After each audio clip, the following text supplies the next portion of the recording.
ओम शांति। पुस्तक पठन श्रीमद् भगवत गीता रहस्य।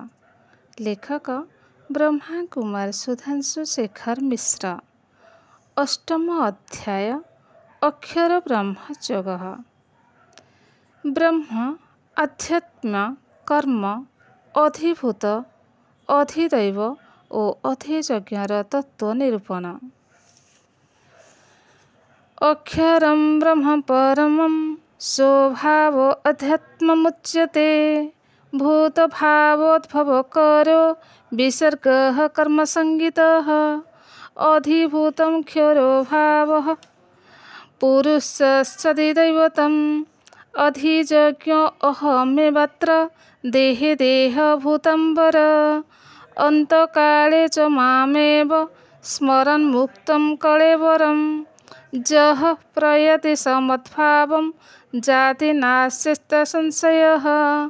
जं जं वपि स्मरन् भावं त्यजत्यन्ते कळेवरम्। त्वं तमेवेति कौन्तेय सदा तद्भावभवितः। तस्मात् सर्वेषु कालेषु मामनुस्मरयुध्य च। मज्जर्पितमनोर्बोधि मामे वैश्यस्य संशयम्। अर्थ परम अक्षर ही ब्रह्म, स्वभाव ही आध्यात्म बोली कथित हुए। प्राणी मानक सत्ता और रूप सकलर उत्पत्तिकर सृजन क्रिया कर्म बोली कथित हुए। हे देहधारी जीव मानक मध्यरे श्रेष्ठ परिवर्तनशील प्राकृत पदार्थ सबु अधिभूत एवं पुरुष अधिदैव। मु परमात्मा ही एही देहरे अधियज्ञ रूपे विराजित। मृत्यु समय जी मते स्मरण करू करू देह त्याग करी गमन करती सी मोर भाव प्राप्त हुअन्ति, एथिरे संशय नहीं। हे कौन्तेय, अंतिम कालरे जेउ जेउ भाव स्मरण करी देह त्याग करती सर्वदा सेही भावरे तन्मय चित पुरुष सेही भाव केवल प्राप्त हुअन्ति। अतएव सबु समय मते स्मरण कर एवं युद्ध कर। मो ठारे मन और बुद्धि अर्पण करि पारिले निसंदेहरे मते पाइब। व्याख्या। गीतारे ब्रह्म को परमात्मा का पर्यायवाची हिसाब से ग्रहण करा जायछि। परमात्मा नित्य अविनश्वर और सर्वश्रेष्ठ अक्षरम परमं ब्रह्म, जे सबुठारु श्रेष्ठ एवं सूक्ष्म ताकु परम कुहाଯାଏ। परमात्मा स्वयं संपूर्ण तेणु अविभाज्य। ब्रह्मलोकरे निवास करुथिबा आत्मा मानक मध्यरे श्रेष्ठ और सर्वोच्च शिखररे अवस्थान करुथिबा हेतु परम ब्रह्म परमात्मा पदवाच्य। ब्रह्म एक स्वर्णिम रक्तिम ब्रह्म वर्णयुक्त सूक्ष्म प्रकाश तत्व होइथिबारु एहाकु महतत्व कुहाଯାଏ। एहा आत्मा और परमात्मा का मूल वासस्थान। आत्मा एठारु भूपृष्ठ को आसी शरीर धारण करे, तेणु भाव दृष्टि ब्रह्म को परमात्मा का अंश कुहाଯାଇଛି। ममे मांसो जीव लोके जीवभूतः सनातनः। एठारे आत्मा को परमात्मा ठारु विभाजित एक अंश रूपरे अर्थ करिबा ठीक नुहे। भावार्थरे आत्मा हेउछि परमात्मा का संतान। पुत्र को पितार अंश कुहाଯାଏ। एहार अर्थ नुहे जे सी तार पितांको एक विभाजित अंश। एठारे अंशर अर्थ को गुणात्मक बा भावात्मक संबंधरे बुझिबाकु हेब। सेही दृष्टिरु परमात्मा का जेउ गुणात्मक स्वभाव बा स्वरूप चैतन्य रूपरे जीव मध्यरे अवस्थित ताकु आध्यात्म बा जीवात्मा कुहाଯାଏ। जीवात्मार सृजनात्मक शक्ति को कर्म कुहाଯାଏ। एही स्वभाव बसरे कार्य कर ही प्रकृति विश्वलीला प्रकट करिछि। कर्म द्वारा स्वभावर परिवर्तनमय विकासर फलस्वरूप जहा किछि सृष्टि होइछि ताहा ही अधिभूत। शरीर पंचभूतरु निर्मित। एहा जन्मरु मृत्यु पर्यंत शैशव्य बाल्य कैशोर यौवन प्रौढ़ ଓ ବାର୍ଦ୍ଧକ୍ୟ ଏହିପରି ବିଭିନ୍ନ ପରିବର୍ତ୍ତନ ଦେଇ ଗତି କରେ।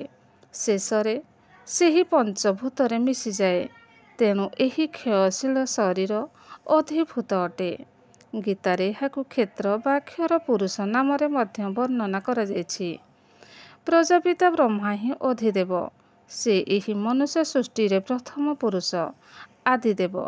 ତାଙ୍କ ମାଧ୍ୟମରେ ପରମାତ୍ମା କଳିଯୁଗୀୟ ଆସୁରୀ ଦୁନିଆର ମହାବିନାଶ କରି ସତ୍ୟଯୁଗୀୟ ଦୈବୀ ଦୁନିଆର ପୁନଃ ସ୍ଥାପନା କରନ୍ତି।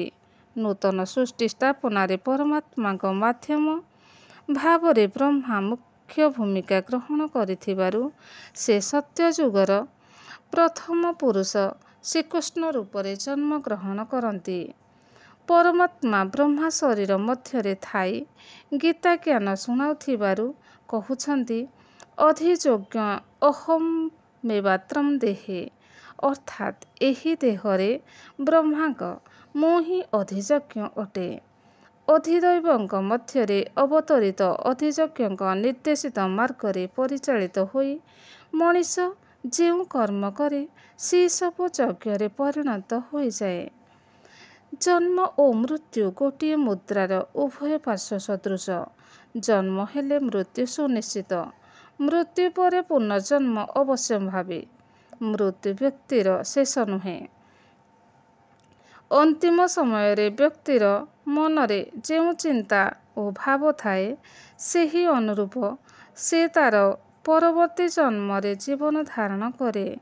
ପାପ ପୁଣ୍ୟ କର୍ମ ଆଧାରରେ ମଣିଷ ଆତ୍ମା କୀଟ ପତଙ୍ଗ ପଶୁ ପକ୍ଷୀ ଆଦି 84 ଲକ୍ଷ ଇତର ବା ପାପ ଯୋନିରେ ଭ୍ରମଣ କରି ଶେଷକୁ ଶ୍ରେଷ୍ଠ ମାନବ ଯୋନିରେ ଜନ୍ମଗ୍ରହଣ କରେ ବୋଲି ଯେଉଁ ପୌରାଣିକ ବିଶ୍ୱାସ ଅଛି, ତାହା ନିରାଧାର ଓ ଭ୍ରମାତ୍ମକ। ଯେପରି ବୀଜ ସେହିପରି ଅନୁରୂପ ବୃକ୍ଷ ଉତ୍ପନ୍ନ ହୁଏ। ସେହି ଦୃଷ୍ଟିରୁ ମଣିଷ ଆତ୍ମା କେବଳ ମଣିଷ ଶରୀର ଧାରଣ କରି ଜନ୍ମ ହୁଏ। କର୍ମ ଓ ମୃତ୍ୟୁକାଳୀନ ଭାବ ଅନୁସାରେ ତାର ପରବର୍ତ୍ତୀ ଜନ୍ମ ମାନବ ଯୋନିରେ ଶ୍ରେଷ୍ଠ ବା ଇତର, ଧନୀ ବା ଦରିଦ୍ର, ଜ୍ଞାନୀ ବା ମୂର୍ଖ ଇତ୍ୟାଦି ପରିବାରରେ ହୁଏ ଓ ପୂର୍ବଜନ୍ମର ସଂସ୍କାର ଅନୁସାରେ କର୍ମର ପ୍ରବୃତ୍ତ ହୁଏ। ପରମାତ୍ମା ସ୍ପଷ୍ଟ କହିଛନ୍ତି ଯେ ମୃତ୍ୟୁର ସଙ୍ଗୀନ ମୁହୂର୍ତ୍ତରେ ମଧ୍ୟ ଯିଏ ପରମାତ୍ମାକୁ ସ୍ମରଣ କରି ଶରୀର ତ୍ୟାଗ କରନ୍ତି, ସେ ତାଙ୍କ ଭାବ ପ୍ରାପ୍ତ ହୁଅନ୍ତି ଏବଂ ତାହା ହୁଏ କର୍ମର ଶେଷ ପରିଣତି। ବ୍ୟକ୍ତିର ଅନ୍ତିମ କ୍ଷଣରେ ଯେଉଁ ସ୍ମୃତି ବା ଭାବ ଜାଗ୍ରତ ହେବ, ତାହା ନିର୍ଭର କରେ ତାର ସମଗ୍ର ଜୀବନ କାଳର କର୍ମ ଉପରେ। ସେଥିପାଇଁ ଜୀବନର ପ୍ରତି କ୍ଷଣକୁ ନିରନ୍ତର ପରମାତ୍ମାଙ୍କ ସ୍ମୃତିରେ ଓ ସତ୍କର୍ମରେ ବିନିଯୋଗ କରିବା ଉଚିତ। କ୍ରମଶଃ ଓମ୍ ଶାନ୍ତି।